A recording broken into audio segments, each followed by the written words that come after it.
everybody. Thanks for coming. This is going to be a webinar about observability. And just a couple of things up front. You do have a Q&A button.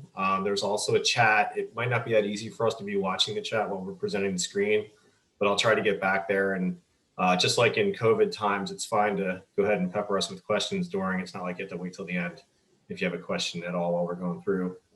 This is being recorded, but you're not, neither your name nor anything you would ask. And the only thing, if you want to keep it like that way, just if you do ask a question via Q&A, ask it anonymously. You could always email us at the end too. Our emails are up there if you had a question that you wanted to kind of keep out of public view. All right, we're gonna go on. So we are really trying to keep this thing under a half hour, and we will make every effort to do that. And if necessary, we'll slim down some stuff.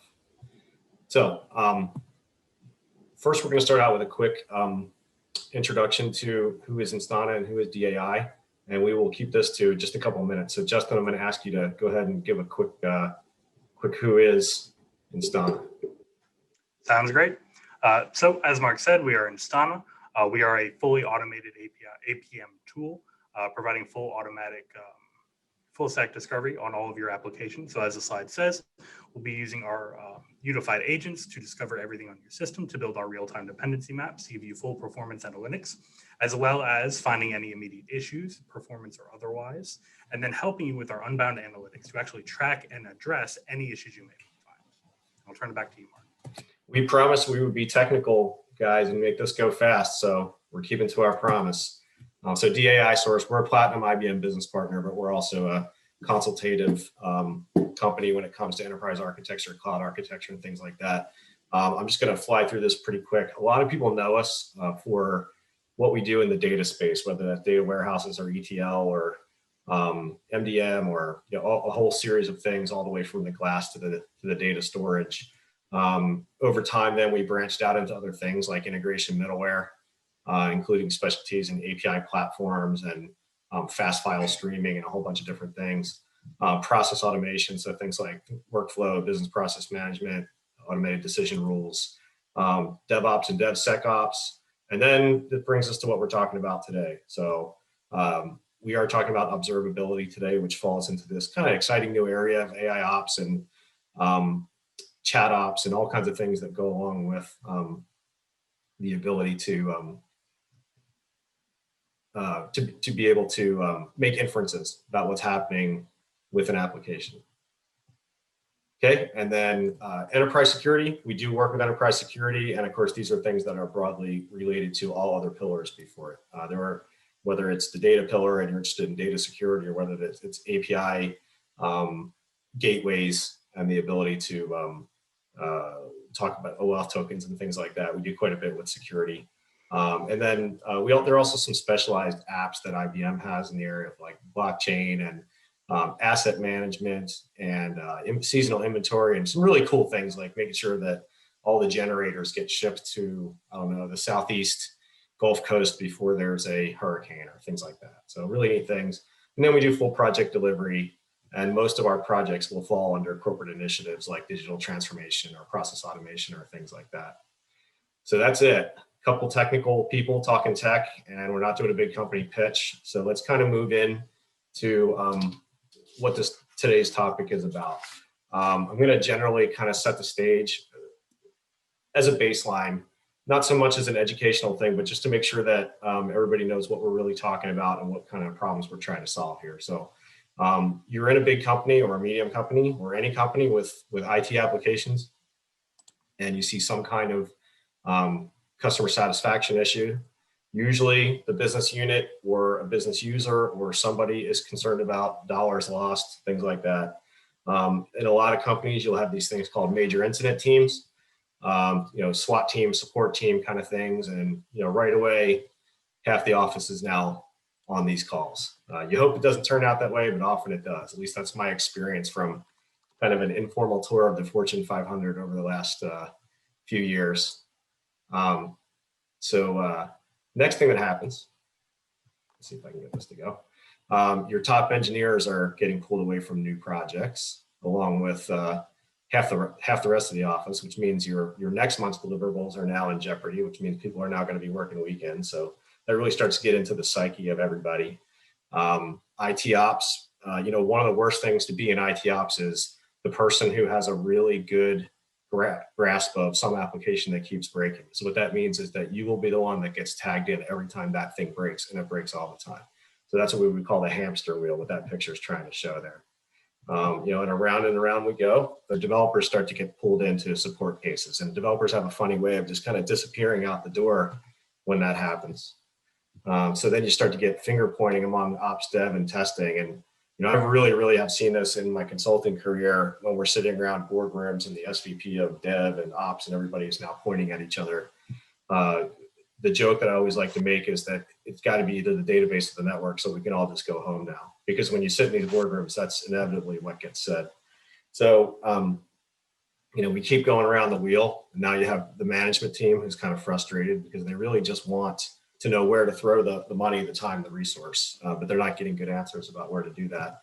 And then finally, one of us is calling in from vacation trying to fix problems. So that's what we don't want. And that's the whole point of this. And we're going to keep cruising so that you actually get to see the product rather. We're not going to try to slide you to death, but I will say consultants love this point of view stuff. So I'm going to go ahead and roll through this quickly, and just so you can get a sense of what happens when we go into places to do platform diagnostic, platform improvement, solving platform problems in general. So number one, lots of tools. I rarely go into a place that doesn't have lots of tools. And everybody will tell you how many tools they have, and they can instrument all kinds of things and monitor all kinds of things. But at the end of the day, they would typically admit themselves that they're not being used to solve the problems that easily. Managed service teams become this revolving door. I've sat in boardrooms before where we say, well, we're going to get rid of that company and their managed service, and we're going to get a new one. And I try to delicately remind people that, is it really a them problem or an us problem? I mean, is it really a problem with the way that the managed service team is handling tickets and stuff, or is it maybe the tools and the processes aren't that great? So, we want to be, by and large, IT people really want to do a good job when they get up and get to work in the morning. So there's really nothing sinister about it. You really do need to be able to look and see what people have. Of course, we already talked about the finger pointing across departments. So the point of view here that starts to lead to what Justin's going to be showing on the screen in a minute is to let your systems baseline themselves using this thing called observability. This idea that, going back up here to the right, this idea that you can chase this complete inventory of every error that could ever happen in your company, and that you could catalog that and have it in a predefined process and how you're going to respond. It's just not realistic. You need to let the systems baseline themselves and kind of learn what's going on. Even if you ever got to the point where you had everything written down, you would get new systems. The ground would shift under your feet. So we want to de-stress that data collection. So you need agents and sensors that are easy to install. And this is kind of what got me thinking about Instana. I used it in a 14-day trial, and this is something that's going to be offered at the end of this today. What makes it interesting is Instana is one of those companies that almost kind of begs you to do the trial. They really want you to do that. And that's a good sign, because throughout my career, anytime a company really wants you to do a POC or they want you to do a trial, that means their stuff is easy to use. That's a pretty refreshing thing when a company acts like that. And Instana does act like that. So I would encourage you to kind of take us up on that towards the end of this presentation. If you're in one of those IT shops where you have this idea that you're going to crank up and down the logs whenever something's not working, that to me doesn't work well in practice. This idea of enhanced logs that you only turn on when you really need them.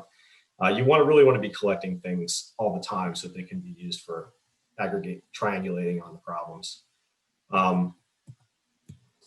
Methodology, like a lot of good things in point of views and consulting, there's methodology concepts. So site reliability engineering is the big thing these days in this area. And there are names like the 4 golden signals of monitoring and the 6 pillars of applying AI. It's worth looking into those things if you are going to get into kind of next generation application performance monitoring. Carry on here. So you are going to see things that look like this. So if you're hoping that I'll stop talking and that you'll get to see a system, share it on the screen soon. You will. Just a couple quick things to set that up before we do that. There's kind of a couple different ways that you would go about solving problems with observability. And what we're going to do is there's going to be kind of a left branch and a right branch to how we present this. So if it was a business impact case, kind of like what that wheel was on the earlier slide, we'll call this method one, solving for a specific problem. Something like our payment page is too slow, that's a dollars kind of thing. Our claims processing is too slow. Our web meeting facility is crashing. There's some specific thing that users know about. In these kind of cases, we want to be looking at kind of all the way from the glass to the data, what Instana would call upstream and downstream.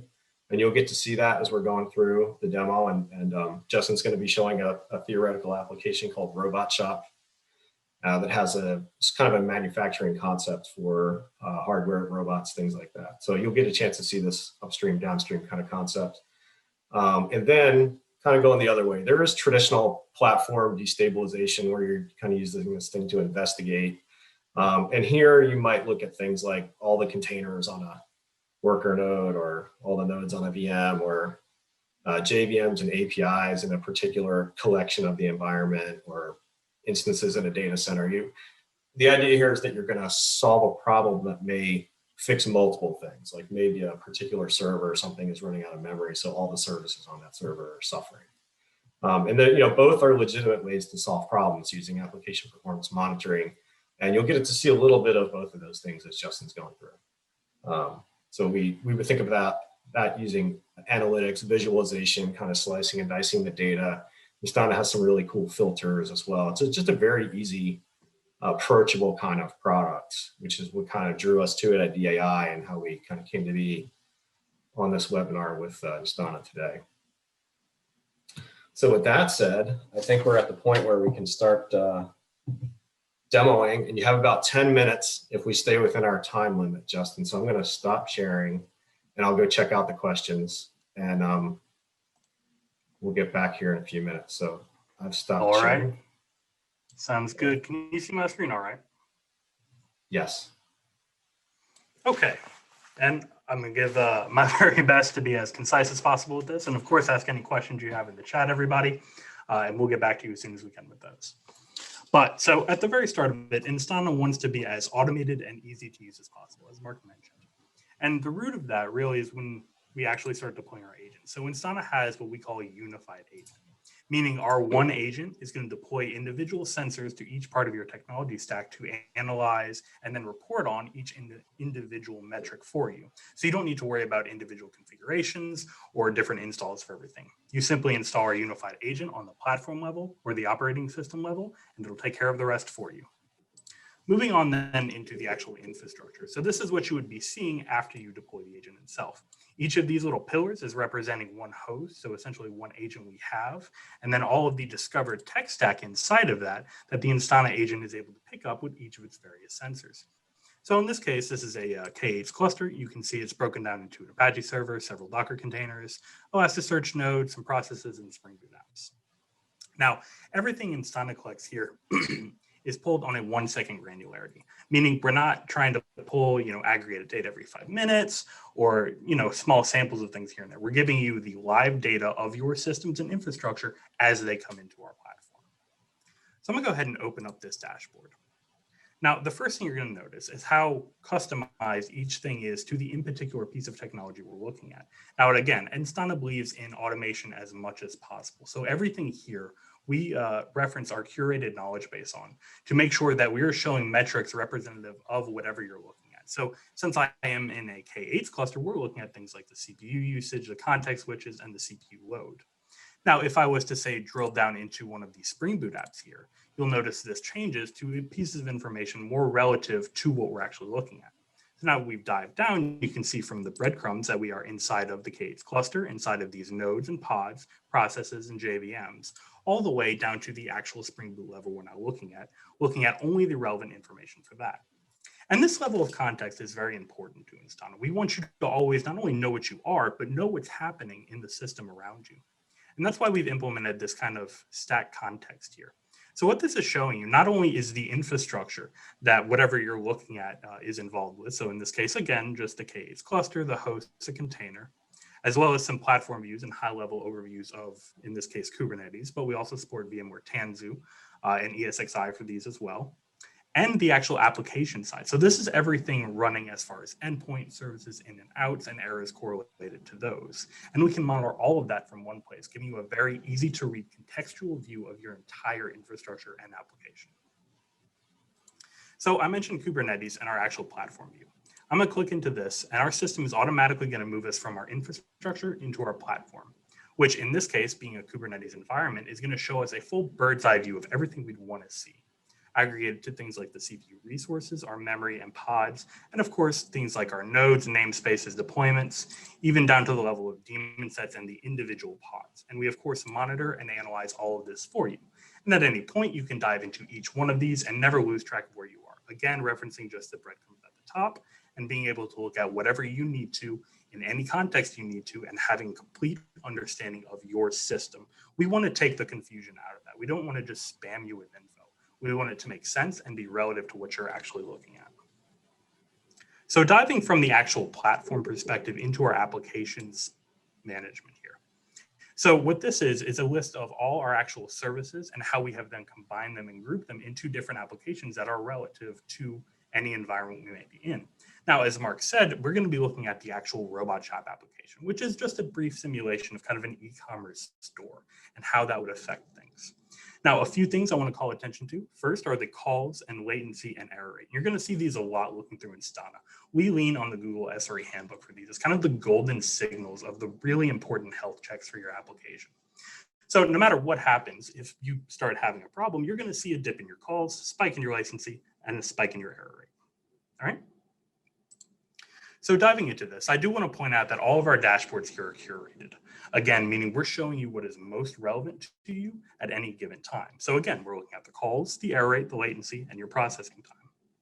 Also, we're keeping track of the services going through this application, as well as your infrastructure issues and changes, meaning if we sense or if our sensors pick up, say, a canary deploy or a new container spinning up, we're going to show that to you and how it relates to whatever you're looking at on these current metrics. So if a deploy breaks something, you'll know right away. Okay? So diving into our actual dependencies map, again, this is contextual based on the actual application itself, but all of this is dynamically generated, meaning you're not going to come in and have to configure each of these. So the Instana agents are sensing which actual requests and responses we're getting, as well as any potential errors, both on things we are monitoring internally in our application and outside of it. So you may have noticed I have a little PayPal application node here. Instana isn't actually monitoring that in this environment, but because we are monitoring this enum sim here, we can see requests coming and going from it. Very similar to our services. If I switch over and say, go into our Nginx web app here, you'll notice, again, the same curated dashboard, because this is kind of the cornerstone of the information you're going to want to see for your application. The calls, the error rate, and the latency. And now we are breaking it up with the actual endpoints instead of services. So these would be the individual endpoints being hit inside of this service. And now our dependencies map has changed to a dynamic flow map. And this does exactly what you would expect it to do. It dynamically breaks down the complete data flow of everything in this service. So I can see people are coming from enum sim here, they're hitting this web engine, and then they breaking up into individual parts of the system. And I can dig down and follow this to any relevant granularity that I want to see within the system. All right. We're also going to capture individual error and log messages, and I'll go back to the initial summary for Robot Shop for that. Yeah, I think a second ago you were showing what we were calling from the glass to the data. Yes. Just to tie that back for everybody, it was caught that a few minutes ago. Thank you. But back to log messages, we of course tie in with things like your elk stack or Splunk, and we automatically capture anything of a warning or higher level and then display that to you. And of course, there are many configurations depending on your preferences to how you want to see that data. So let's say I want to look at the actual analytics. I want to dive into maybe this error in particular. So I'm going to go ahead and just click this and hit view and analyze. Now, since Instana knows where you're coming from and what you want to look at, we're going to automatically configure these filters for you, so you don't have to worry about learning, some SQL-like query language to try to figure out what's going on. We're going to configure it all for you, and then show you exactly what you would expect to see here. Since I clicked on an error, set errors to true, and is now showing me only the error rates within this last time frame of a minute from when I clicked it. And at this point, I can drill down to any one of these calls. Now, this is a good time to mention that Instana does not do any sampling for a full 7 days, meaning you're going to get every single call coming through your application is going to be stored within Instana, and its metrics collected for you to analyze. Yeah, this is a really important concept, everybody, because sampling often means filtering. And filtering is bad when you're trying to find a needle in a haystack. So this is kind of part of the magic sauce of Instana, is that they're not sampling out or filtering out things that you're going to desperately need in the middle of the night to actually solve a problem. After 100%. A while, they do. Yeah, go ahead. Well, 100%. So the way Instana works with it, again, we don't sample for a full 7 days. And like Mark said, if you're firefighting or doing a post-mortem, that lets you actually analyze every single call. Now, after those 7 days, we start applying a tail-based sampling and keep that information for another full year. So you'll have all the information at your fingertips of anything you could possibly want to see. But let's dive down into one of these errors, for instance. And again, these are just one of the errors I picked up from my application dashboard. Now, nothing here is essentially unique to Instana. Other APM tools, of course, will show you things like your timeline and break it down. What we do differently is we let you actually break down at what point in the timeline you want to see. And again, context is king here. So we're breaking down, for instance, if I click right here, the individual error messages that might have been thrown for each one of these. And if you notice, when I click one of these, it changes the data relative to what I've clicked on in the timeline on the right-hand panel here. So we're looking at what you would expect as far as a stack trace, our infrastructure, destination, as well as any relevant log messages here. And I can easily pull this up and see, for instance, in this one, it's a very simple Hikari pool issue. So I can get on the phone with my dev team or my QA or database guys and say, hey, this is a problem that needs to be fixed. And with Instana, it's very easy to pinpoint and navigate to that without any trouble on your end. So no use fumbling and fighting that. But as people normally ask, what about the actual front-end observation? Because back-end is nice and all, but sometimes you need to be able to actually look at what your end users are seeing. And Instana provides everything as you would normally expect from a full front-end observability tool. So I'm going to switch our metric back to an hour here. And just to let you know, you're at 26 minutes. So we're going to have to, if we want to stick to our path, we're going to have to close it up. And they're also want to try to get in at least one question. I understand. Yeah. So I'll go on a bit of a treadmill here. So again, we have what you would expect as far as page views, JavaScript errors, load times, geography, and as well as things like your speed and actual resources here. And all of this is completely configurable to you based on a simple JavaScript within the head tag. Now, of course, we can analyze based on these two, as well as any metrics that you would pass us customizable to your application. And of course, we are HIPAA and GDRP compliant. So any PII information would have to be disclosed by you first. And finally, I want to touch on our actual error reporting.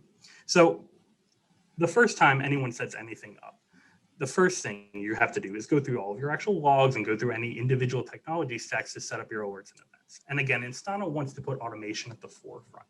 So we work with our actual tech partners to make sure that we are getting all of their basic threshold metrics and any customized alerts for their platform automatically set up for you.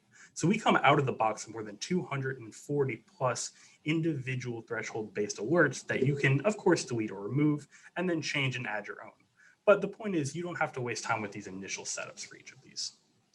Similarly, if I dive into our actual error instrumentation, if I go to our instruments tab here, our machine learning is analyzing what your system is doing and then making its individual suggestions based on different things it's seen.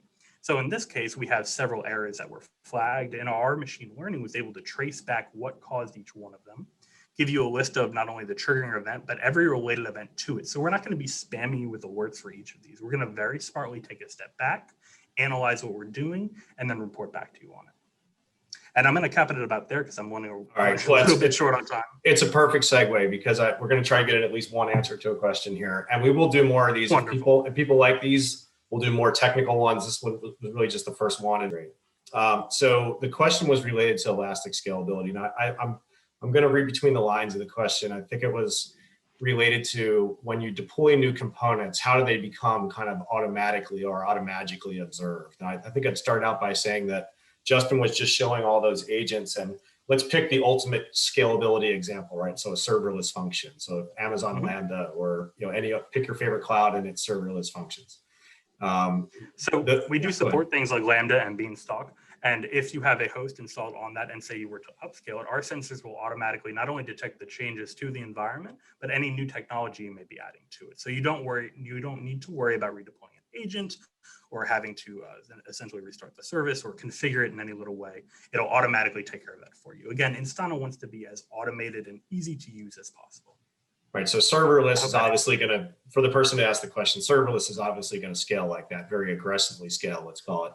But even in the cases where you're just allowing auto scaling of containers or even hosts or something like that, there are also, think of it like a user data deployment of the sensors along with even a new virtual instance or something like that. And it will actually wake up, figure out who it is, figure out what it's observing, and start reporting into the system, just like what you saw. It's really, it's as low friction as I've ever seen in my career. It's really something worth trying. So you might be somebody who is attending today would want to try that 14-day trial. And with that, I'll go ahead and say that, let's see, I'll have to share my screen again, hopefully at this time correctly.